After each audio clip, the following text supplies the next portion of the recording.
promised, we are here. So I sprayed the gray primer, and then I did the white, the flat white on top. All over the underside, and then all over these. So the next step for this is going to be to figure out which red we're going to use, and then lay that, and then we can start figuring out. Once we have it all red, then we can look at the body lines, and we can look at what we can make different colors to complement it. You know what I mean? You know, like little pops of accents. You know what I mean? So like in the original one, it was pretty much 90% red, and it had like a kind of like a graphite gray nose cone. It had like a black tail fin, and then like gray engines, if I'm not mistaken, and then like a silvery looking hose. So we have those colors that we can play with, or we can add colors. Usually with Cobra vehicles, they were always like that. You know what I mean? They were like, you know, navy blue and black, or you know what I mean, or red, black, and gray. You know, maybe some purple. You know what I mean, with like the Mamba or something like that. But they weren't too elaborate. They kind of stayed within, you know, just using like 2 to 3 colors. So we can do that. So we can use the red, we can use the gray, we can use the black, maybe even some white in there. I have to look at my reference again, but if I'm not mistaken, it has like a white stripe that goes down the front of it, which is kind of cool because we could do a darker red, which would create a higher contrast for the white stripe that we do, if we do decide that. But in this segment, as promised, we are going to paint this guy, and we are going to be using these clear acrylic Tamiya paints. Okay, available at any hobby store. I don't think Hobby Lobby sells these. You have to go, I think, more to a more of a true like hobby store. Luckily, one of the last ones in the city is not too far from me, and my dad has been taking me there since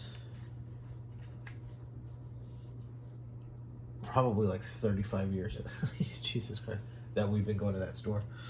But and I've never done it this way. On the other 3 Buzz Lightyear ships, on the very first one I did, the Firebat one, I left it that same color, that yellowish gold kind of tint. And then when I did the Tiger Force one next, I wanted to see, you know, how I could tint that molded plastic. And so I went to that hobby store, and I looked at the paint, and I came across that clear paint, and I said, well, I'll give it a try, and it turned out it worked. So I sprayed the inside of it with that clear paint. So like I said, we're going to be painting the purplish color we mix up on the inside, and then this framework part we're going to paint on the outside. And I'm going to tell you the reason why we do that, or why I do that, because it is clear plastic, right? So you want to keep the glass part, this clear plastic part, painted on the inside, because then the plastic itself will always have it that gloss. Well, in life or whatever, the canopy wouldn't be, this part isn't glass, you know what I mean? So you want to paint it on the outside, so then that way you get that flat look, and then you have the really high contrast between the flat, you know, black or dark gray that we use here, or whatever color, and then the glossy, you know, kind of translucent purple that we're going to paint here. And that's what's going to kind of make it pop, is that you have, on the same piece, you have a flat and a gloss, you know what I'm saying? And then and that's what's going to make it look cool. And that's what I did with that Tiger Force one, and then the green kind of regular G.I. Joe one that I did. So that's what we're going to do right now. Now, I've never mixed these before like this. I've never mixed a purple, and to me, in that picture, it's more of a bluish purple. So in my mind, the way that that's going to work is if I put one drop in one drop, it's going to be an even violet, correct? If I put one drop, two drops, and then it's going to be kind of leaned more towards a bluish violet. So, and that's what I want to do. So I'm going to put a couple of more drops of blue than red.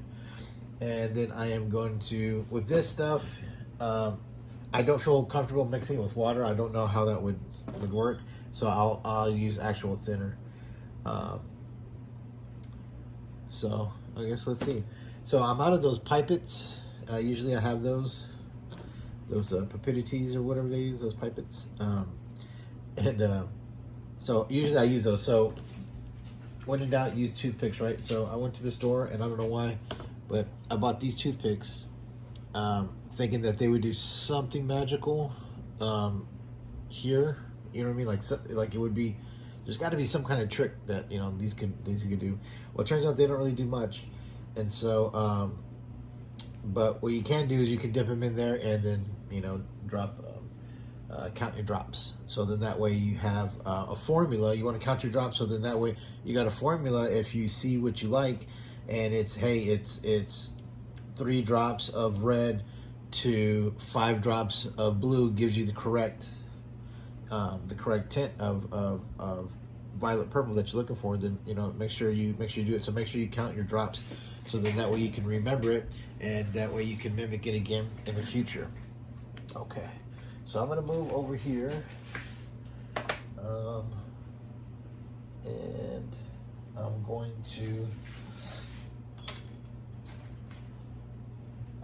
to flush out the airbrush real quick, and then I'm going to start spraying. So I'm going to stop it for now, get started, and then we'll start again.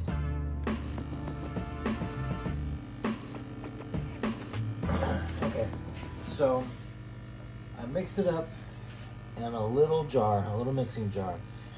It is fairly concentrated stuff, so I put just a few drops of each, and it was really, very, very dark. It was a super, super dark purple. So then I put about 50% of it thinner, and it's still, as you can see, very dark. So what I've done is I put thinner in the airbrush cup, and then I put a few drops in there to thin it out even more. And then we're going to do a little test shoot. If it's something that you haven't tried before, do a little test shoot on a little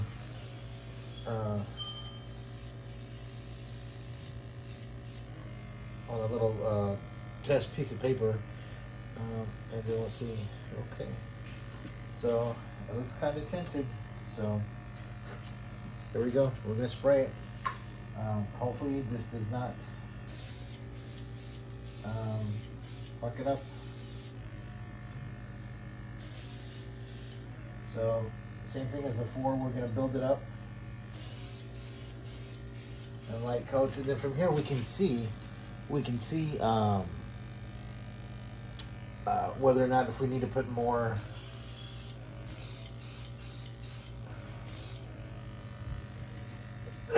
more paint and to thinner. You know what I mean? So this is clear. So we're just I'm just gonna keep shooting until I build up the opacity that I want, and that's it. And I just keep shooting it, and it's gonna take a few coats because it is thin stuff. It's gonna take a few coats. So be patient with it. Let it dry. Let it harden and dry a bit, so it'll give something the next coat to grip onto. But that's how I do it, and I just do it over and over and over again. I just keep repeating that process until I have it to the tint that I want. So then that's what I'm gonna do. I'm just gonna kind of keep shooting it, and then once I get to the tint that I want, then I'll come back. Okay, so now we have our tinted windshield. Remember, it's clear when we started, so now it has this nice kind of bluish purple tint to it. And it was I spread it from the inside and just layered it with that thin clear paint. So I initially had started with the mixture of those two Tamiya paints in this jar, and it didn't turn out the way I wanted to. It turned out like ass. So then I thought about it. Well, how am I going to achieve that that tone that I wanted, that tint that I wanted,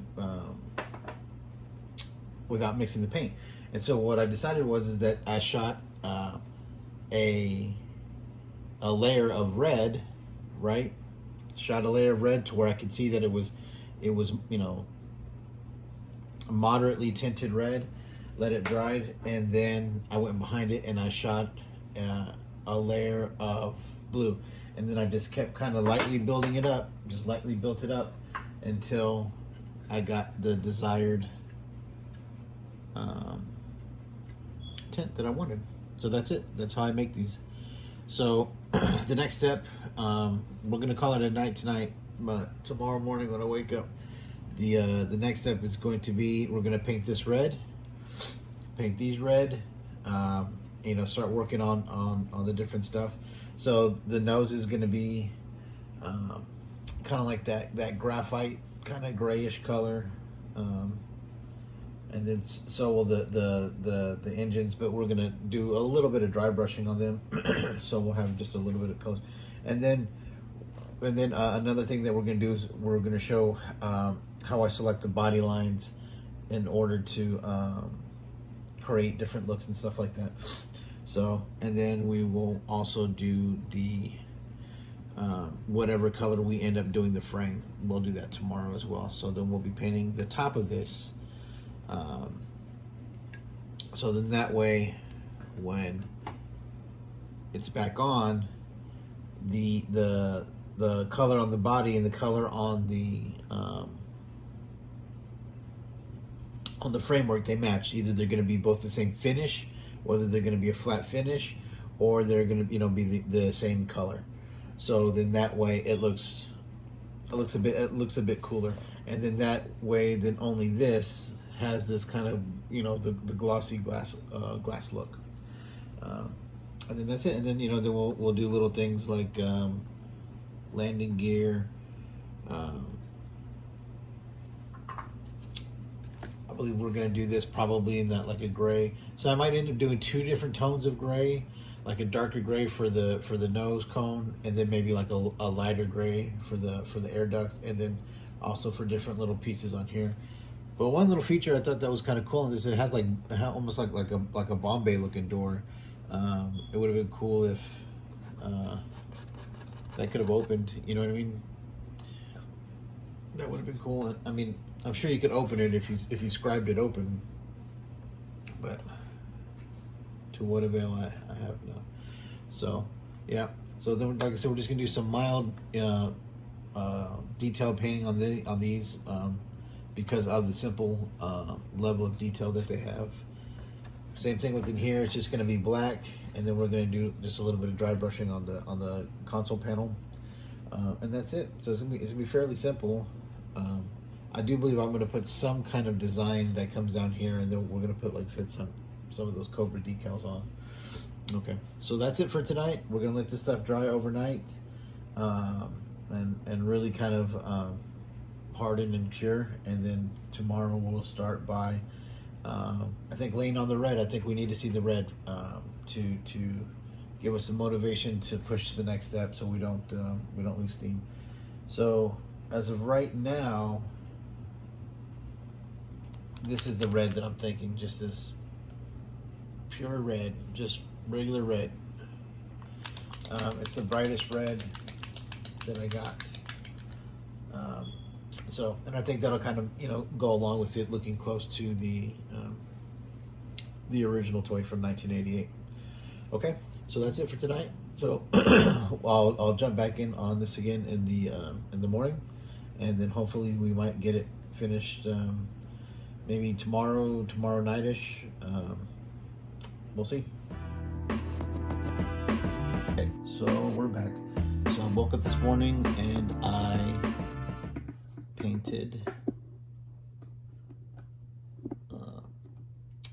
painted it. So here's the red.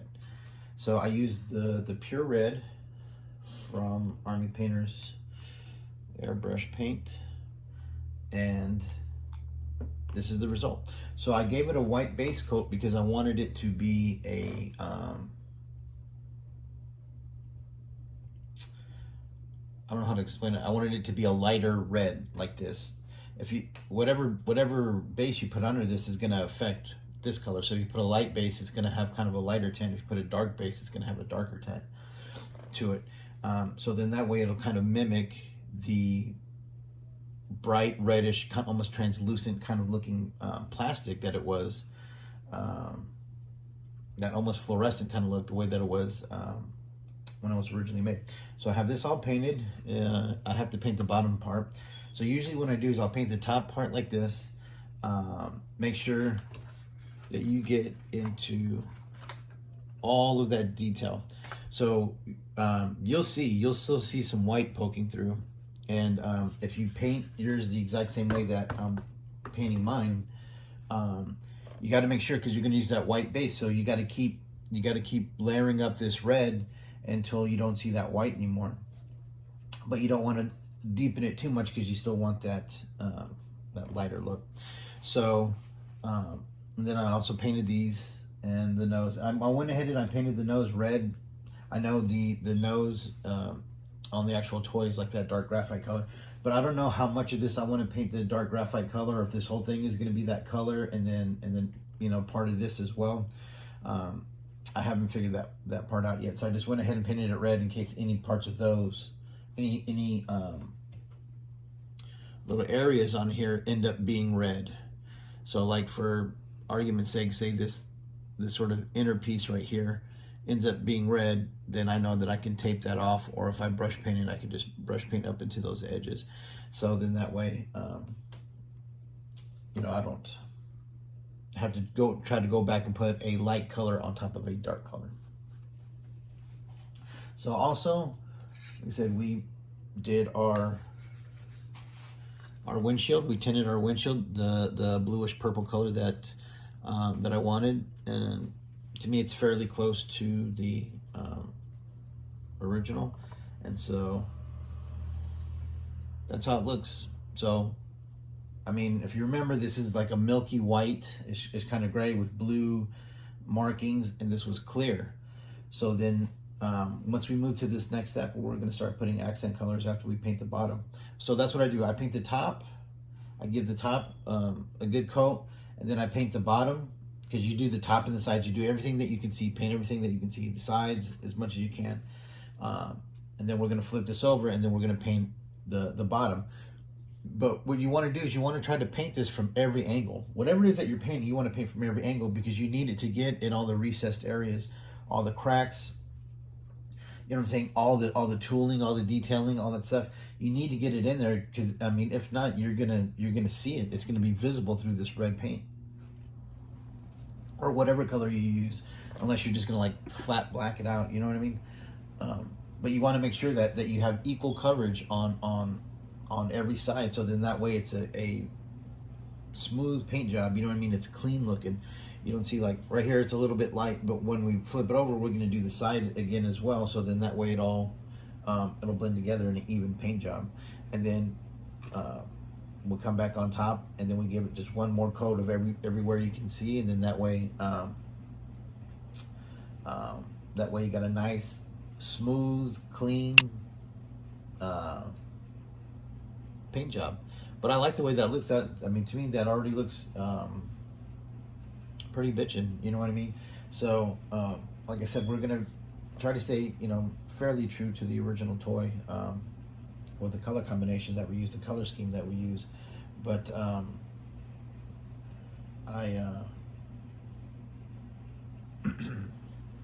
but I digress. So that's it. So then we're going to move on to the next part, like I said, which is we're going to paint the underside of this. I just wanted to show like a brief update. And so when I get to this point where I can start seeing what it's going to look like down the road, this gives me a little bit more motivation to move on to the next step. So sometimes it's kind of hard to work seeing it in its original state. Like I'm working on this, it's like I can't even lie, it's like a Barbie camper, right? And it's pink, it's molded in pink, everything is pink and like a light aqua blue. And I'm trying to think, how do I make this an intimidating, you know, military tactical vehicle, you know, for a terrorist organization to drive. And so sometimes you gotta get the color on. You know what I mean? You have to get the color onto the body, onto the object. So then that way, it's gonna help you visualize the end result. It's gonna give you a better idea of what it is. And for me, it's very motivating. So now I can kind of imagine it with the, you know, with that grayish nose cone, some black that's going to be on the wings, because it's got these three wings, or these three fins, that it's going to stand on. And on the toy, they're the little standing mechanism that it has is black. So then, you know, maybe we're going to do either all or part of this black. And so, like I said, we're going to be getting into the let me grab something to point with. We're going to be getting into the point where, like I said, we start selecting the body lines we do to create the look of it being, you know, different objects, even though it's all molded into one object. So like this part here, the part that makes contact to the ground, right? So we can make this two or three different colors if we wanted to. So we can have like on this part here, do that like that grayish color, and then do the rest black, so then it's a little bit truer to the toy. And on one of my previous videos, I talked about how you want to paint it completely. That whatever detail that you're painting, you want to paint it completely. Don't just paint the surface of it. So like when we, because it'll help create a cleaner line. So like when we paint this, we're going to paint it right up into this body line to where those meet, to where they become a corner. So then that way everything looks clean, it looks sharp, instead of trying to freehand, you know, a sharp line near it to create it, or just, you know, doing one brush stroke on top of it. It's not going to look cool. So so for every object that we're gonna paint on here, for every detail that we're gonna paint, like this portion here, I've been looking, there's a body seam that's molded in that goes along here, that has these kind of air ducts, these intakes or whatever they are, right there. And so if you follow that body line, it'll take you all the way up here to the front, and then all the way down here. Let me see if I can show you down here to where almost these kind of scale looking things, which is actually kind of cool. It's kind of fortunate because it's going to be a Cobra vehicle. But if you can see, it's got this really cool body line that runs alongside of it, and it encapsulates, you know what I mean, it borders our windshield, which means that we could take that color and then put it on this windshield, and you would have like a real nice, clean, cohesive looking piece, kind of like I did with the other ones. You know what I mean? Like it was like, that's how it was meant to be. So, but you want to paint every side of it. You want to paint right into that crack.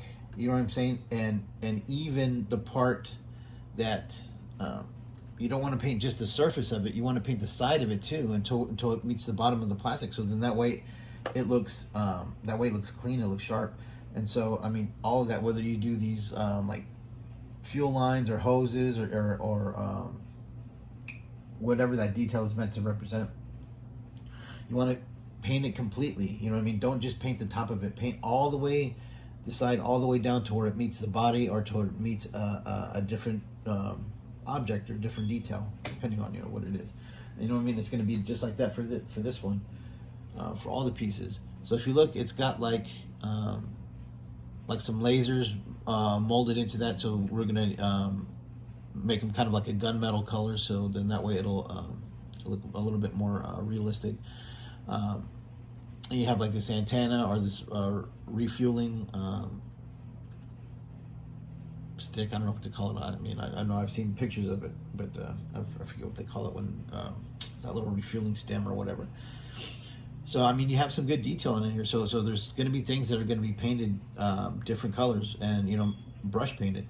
So on all that detail, whatever it is that you're going to paint, whether you're going to paint these two little pieces that make it look like it's connecting this antenna or fuel stem to the actual fuselage, don't just paint the top of it. If you're going to paint it, paint the side, paint it till it goes all the way down to the next to the next detail and make it clean. Because in real life, if that was a real life object, just the top of it's not going to be painted. You know what I mean? It's going to be painted all the way around, whatever, because it's you know, mimicking, simulating, emulating an object, right? It's symbolizing it's a real object or whatever, representing a real object.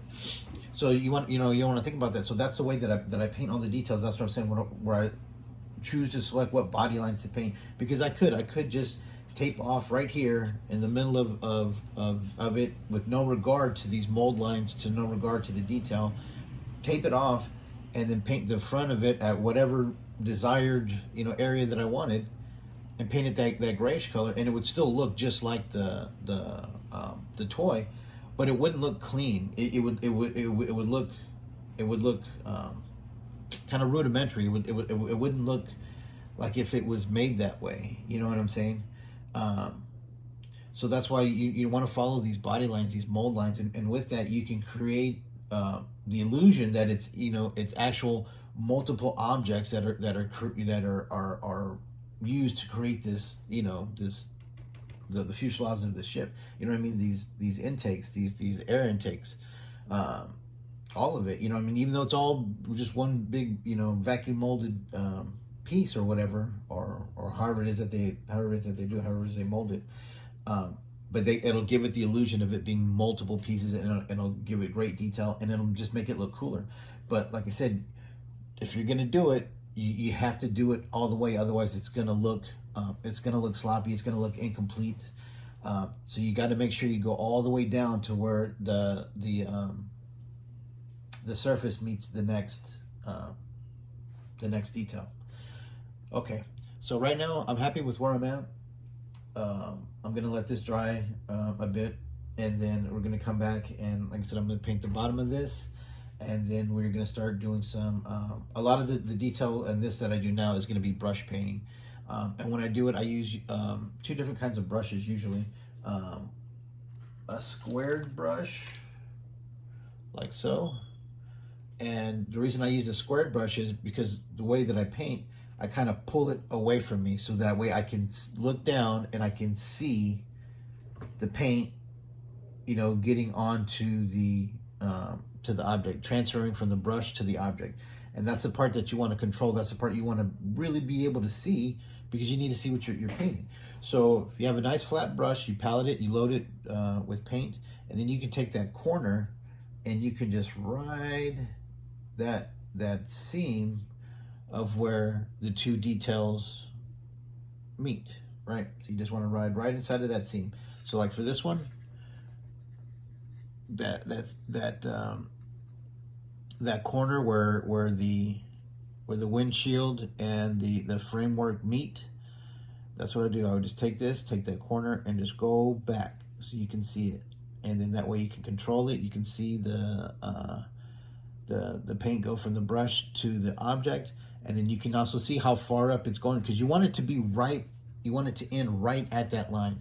So, but if you're not comfortable with just freehanding it, put some tape on there, and then while you have the tape on there, you know what I mean, to kind of help with keeping it clean. Just don't do it sloppily, because you have the tape. Figure out how to do it. Like learn the process, learn the feel, learn how to do it, so you don't have to waste. Well, not waste, but you don't have to use up all that time taping, when you could just, while you have sort of the training wheels of the tape, learn how to pull the paint stroke properly. And so then that way, as you get on into doing these, the time that you would have used, having to tape everything for the clean lines, you can now use for productivity, as making more vehicles or another figure or whatever. So then that way you have the maximum amount of cool in the least amount of time. And right, that's where all of this stuff meets. Right, that's where you want everything to meet, where it is the maximum amount of cool, the maximum amount of cleanliness, the maximum amount of ingenuity, whatever, where all that meets with the least amount of work. That's where you should be at in your hobby. You know what I mean?